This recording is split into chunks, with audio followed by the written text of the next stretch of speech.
I'm Vol Carter, graduated 1988. I was at Lincoln from 1985 to 1988.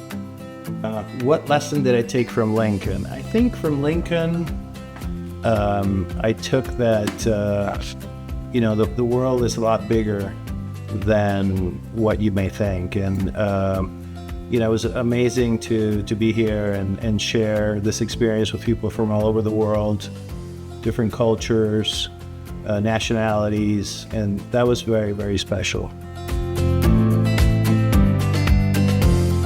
So I was cleaning my mom's apartment and I came across a book that I forgot to return, The Annals of America, and I checked this out in April 21st, 1988. So I'm returning it today, December 19th, 2024. So you do the math, 36 years late, but better late than never. So anyway, thank you, Lincoln. Thank you for the wonderful experience, and it's a pleasure to be here today with all of you. Thanks.